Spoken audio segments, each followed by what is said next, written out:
અત્યારના સમયમાં તું જે જેન્ઝી લોકોને તારે રિવર્સ દઈને તું તો બધા જ એજ ગ્રુપ સાથે કામ કરતી Yeah, હતી. absolutely. તારે તો કેટલા અનુભવો હશે તારી સાથે વાત કરવા બેસું તો એક રાત ઓછી પડે દિવસ ઓછો પડે બધું ત્યાં તો લાઈક અત્યારનું જે જનરેશન જઈ રહી છે જે સ્પેશિયલી 15 થી 25 વર્ષના છોકરાઓ છે, એ લોકો ખરેખર શું આળસુ છે કે એ લોકો ડિસઓનેસ્ટ છે કે એ લોકો શું તને કેમ મને સતત એવું લાગે કે ક્યાંય ને ક્યાંક એ લોકો ભટકી ગયા છે, એ લોકોને શોર્ટ ટાઈમમાં બધું મેળવી લેવું છે.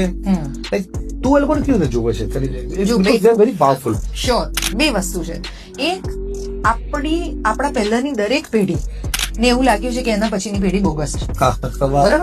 એટલે ખરેખર જો પેઢી બગડતી એટલી બધી બગડી ગઈ હોત તો અત્યારે તો આપણે માણસ ના સ્વરૂપ પણ ના રહ્યા રાઈટ. જેવી રીતે નથી કહેતા હતા કે મારી માની દાળ જેટલી સારી હતી એટલી સારી તું નથી બનાવતી. તો એ દાળ બગડતી અત્યારે તો કેવી દાળ થઈ ગઈ હોય generations wise, બરાબર? It's the same thing. આપણે કોલેજમાંથી બહાર નીકળીએ તો આપણને એમ લાગે હવે આપણે જેવું ક્રાઉડ નથી. ઓફિસમાં પહેલાના વર્ષોમાં કામ કરતા હતા હવે એવા લોકો નથી. સ્કૂલમાં પહેલા હતા એવા નથી. એ નથી એવા કારણ કે આપણે જે સ્ટ્રગલમાં જન્મ્યા હતા એનાથી જુદી સ્ટ્રગલમાં આપણા મા બાપ જન્મ્યા અને એનાથી જુદી સ્ટ્રગલમાં અત્યારના બાળકો જન્મ્યા છે જે પહેલા ને બીજા ધોરણમાં છે અથવા તો 1 ને 2 વર્ષના છે. એ તમારો સ્માર્ટફોન બહુ ઇઝીલી ચલાવી શકે છે.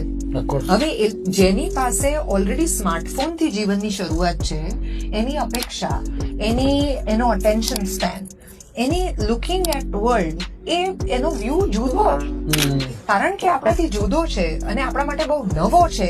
એટલે આપણને એવું લાગે છે કે પહેલું આપણું રેઝિસ્ટન્સ છે તો એ ગેપ કે આપણા જેવું નથી. ગેપ કે જે ગેપ છે જે હવે એ છે ને એ મહેનત બંને જણાએ કરવી પડે પણ એ સ્વીકારીને કે આ બગાડ છે એવું માનીને જો એ તરફ જવાનું બંધ કરી દઈશું ને તો then that gate is not going to open. Okay. બરાબર?